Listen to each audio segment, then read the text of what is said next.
Manic Monday, everybody. It's got me feeling nicey today. And we are back. It's your man of the host of this hour, Sammy the Man McIntyre. We are back. Rep the Sign, Moving the Chains podcast. How are we doing today? I'm not feeling as good as the Rams right now. That was an absolute white knuckle thrill ride down to the last wire. To all my Rams fans out there, no leasing, I'm talking to you, big guy. That was phenomenal. And that proves why the playoffs are king. That was fantastic. It was cinema. It was theater. It was fantastic. I got that to talk about today.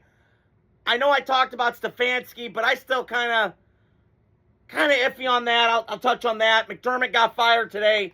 Good for the Bills. That needed to be done. Very good coach, just like John Elway with Dan Reeves. That needed to be done with his caliber. So I want to touch on those two games today. But first, we got to touch on the Rams and the Bears. So last year, the Rams went into Philadelphia in this kind of weather game and was right there. And I felt like yesterday and last night, and let me just say this, Chicago, keep the Bears in Chicago, please. I mean, that vibe, the atmosphere. Listen, I'm not the biggest Soldier Field guy. I've been there a couple times. It's a shithole, and I will say that nicely. Having said that, that was electric last night. And the Bears, they deserve their praise. And I'll get to them in a second. Because I saw some shit. Oh, Jesus, I'm going to get into that. We're becoming gayer as a society, but that's besides the point. But I will say this with the Rams.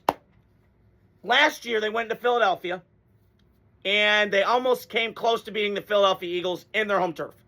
When it kind of like a snowstorm. And the Rams didn't blink. They kept fighting. They kept grinding. And Stafford was kind of erratic most of the game, and then he delivered in that clutch time. And last night he did. And this is why Matt Stafford, again, they ran a lot of what I talked about with McVay. 11 personnel, 3 wides, a back, a tight. And the way that they were clean last night in that game, no drop passes, penalty yards. They got outgained a lot last night, and it didn't matter. And I just had a feeling going into that game, I went, Rams are going to do this.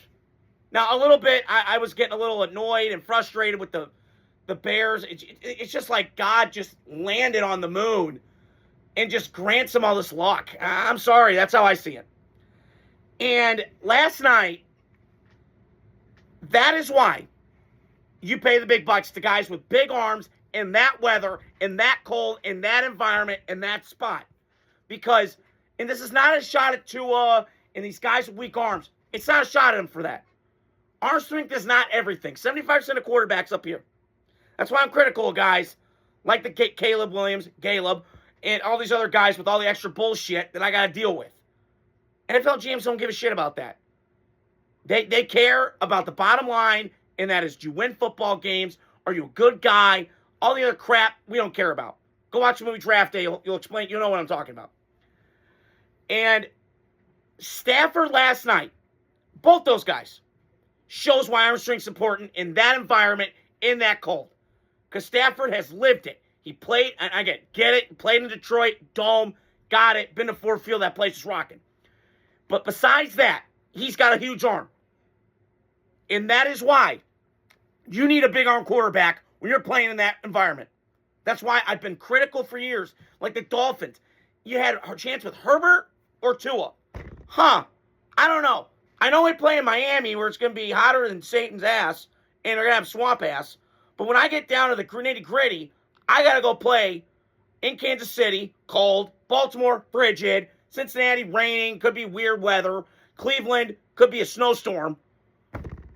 And I want to take the weak arm guy.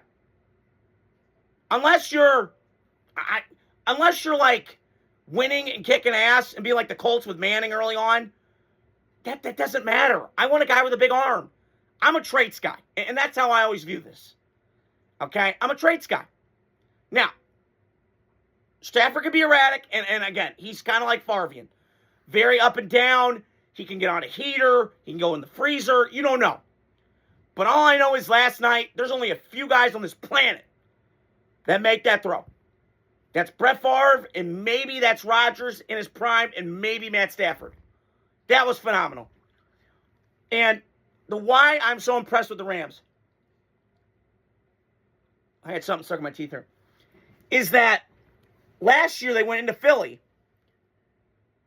and they kind of kicked the Eagles' ass. Like they could play physical with them, you know? Because you think, oh, Southern California, kind of surfer, man, ride the waves, bro. Yeah, man, 420, man. Kind of high, stoner. And the Rams are like, no, we're going to take a physicality and we're going to kick your ass for 3 hours. And I got to be honest, last night was cool. Hits flying, snow, perfect football weather, America at its finest. Woo! NASCAR, baby. Love or leave it. But that was cool last night. And I got to say this right now. The Rams-Seahawks is going to be cinema again. Trifecta. I can't wait. And the Rams move on. I'm so impressed with them. The way that Sean McVay, he's a rock star. He's like the modern-day Gruden to me. Because last night, he got me feeling nicey. Because Matt Stafford came through in the clutch. Puka Nacua, Devontae Adams, guys that have been there, done that. Devontae, thank you for being the Bears. Thank you. You know how that rivalry goes, big dog. Because you played in Green Bay, where they played Chicago all the time. And basically owned you. So, I give the Rams credit. That was not easy last night. You can't control the weather. It's like in that 70s show. Well, damn, Jack, you can't control the weather. That's what the Rams were. And the way they went in there and went toe-to-toe with the Bears, when Stafford had an off night, again, no turnovers, had a lot of picks. Stafford does that from time to time. He gives you a chance to pick some balls off. Where I'm like, Matt, what are you doing? And then they didn't catch it. So he got very lucky with a couple balls last night, but is what it is. But I will say this right now. That's why arm strength matters in that cold weather. You need a guy with a big arm in those moments, in that elements. And I thought the Rams last night impressed me the most. They were gritty. They were tough. Last year in that same thing like last year in the Philadelphia game. They were gritty. They were tough. They fought till the very end. And it was not pretty. That game, unlike the Bears coach, the Rams kicked field goals when they needed to. Because they knew this is not going to be a 38-35 shootout game. It's not. The weather's not ideal for that. It was going to be a down and dirty, black and blue, physical, just run the ball, gritty, gutty, black and blue game. And that's what it felt like last night. So, congrats to the Rams. I'm proud of them. Matt Stafford's getting 1 inch closer to maybe getting that second ring. Maybe. Fingers crossed. I'm pulling for Sammy. I don't know who to root for because I got my guy Sammy, the man Darnold, playing against Matt Stafford. I can't wait. It's going to be cinema. And, yeah, I was blown away by the Rams. And I want to touch on the Bears. Okay, so I had some time to think about it. I watched the game last night the whole way. And then I went back before I got hopped on here. And I watched the highlights again. And I got to say this with the Caleb Williams thing. Caleb, excuse me. What are we doing as a society? We have got dudes painting their nails. What are we doing? What are we doing? I didn't know we went full gay. Really? I mean, to each their own. I'm not going to judge you. But come on. Let the women paint their nails and do that. That's not guy-like. Come on. This is why I'm out on Caleb. And Caleb, excuse me. And once again last night, we need to just, if you're a Bear fan, what I'm going to say is maybe harsh. And I've been the biggest critic of Caleb. I have been. Because, I'm a Notre Dame fan. He went to USC, so I already got hatred toward him already. The University of Spoiled Children, by the way. It's a joke. LOL. Laugh. And I just last night, next year, I went in this last offseason saying no excuses. Next year, has to have none. He's got to be. If he is not in the 65% completion percentage crowd, I'm out. Because there is no excuse. You keep skipping balls over. People say, well, he's like an NBA player. You know what, Caleb, you need to clean your shit up. Stop skipping balls over. Listen, he did improve. I'm not denying that. But I just can't buy into him. And I thought Ben Johnson had a really good game last night until he didn't. And I know we learned from Dan Campbell, never kicking field goals. It bites him in the ass. It bit him in the ass last night. And you got to sit and look and go, what are we doing? I mean, you knew that game was going to be in that 20 range. Like, that was going to win the game last night. It was not going to be some 35-34 shootout. You knew it wasn't going to be that. Take the points when you need it. You never know how these games are going to go. So, and again, the Bears did a lot of things well last night.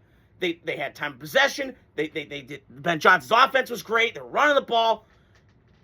But I just look at the Bears. And again, this is my only criticism. You better repeat it next year. You better. Because, I'm looking at this division moving forward. And if I'm the Bears, here's what you know. This draft, you're going defense. That's all you need to do. Now, you got too much. You got the King's ransom of offensive players. Now, granted, you could maybe get rid of Rome, because I don't think he was used a lot second half of the season. Or you can get rid of Cole Kmet. I would not get rid of Cole Kmet and have some 3 tight end sets, which a lot of teams are doing, like Collinsworth said on the broadcast last night. So I get them from that perspective. But if I get draft capital and get some more defensive players and maybe get rid of Rome, I'm not saying you would, but you could think it. I'd do it. I would do it. So I think the Bears, listen, you had a good year. I'm going to shit on Caleb, because he's got a whole fan base now that's painting his nails. You're a dude. Stop doing that. I don't care if you do it. I've been on this for years. But when you write F Notre Dame and F Utah on them, I'm tuning you out. I'm done with you. And Caleb, just to me, is too haywire, too nuts. I get he's durable. I get he's big. He's got all the horsepower. Like, more than enough. But you got to be better. I need like 70% completion percentage, big guy.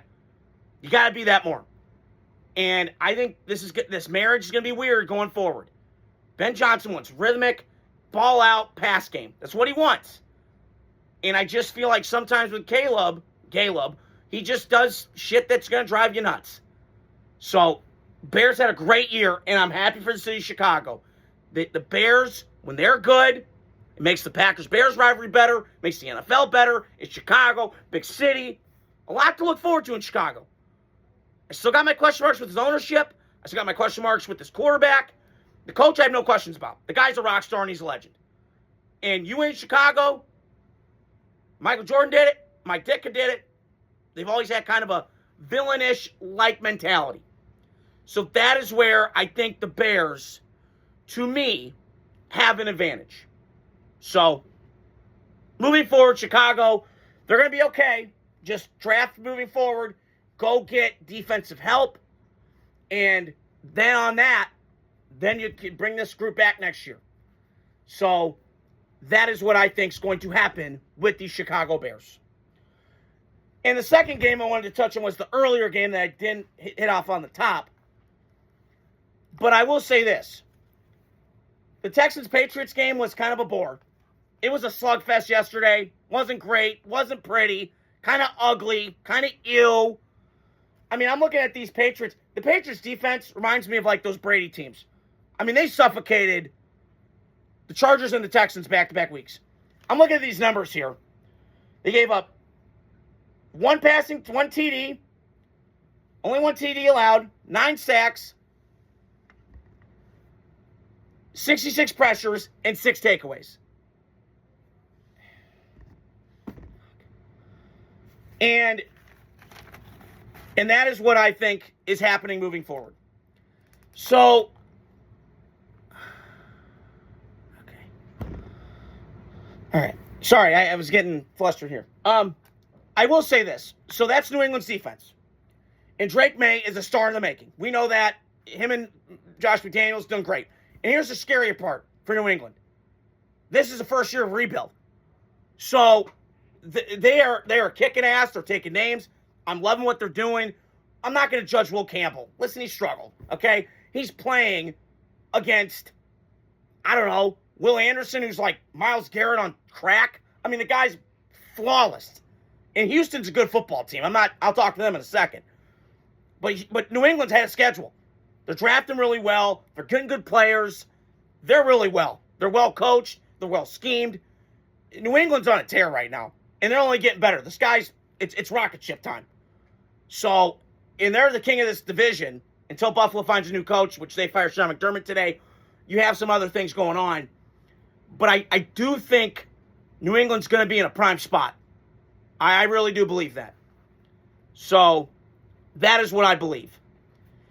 And speaking of the Texans, it was a shitty way to end the year. And C.J. Stroud played like a rookie, played like shit. I'll be honest. 7 giveaways in 2 games. He just looked awful. And he wasted this really elite all-time defense. Because that's what Houston's defense is. Them and Seattle right now are the 2 best defenses. Turn the sound off, watch the game, you go, that's different. And they are. And here's the thing with the Texans, though.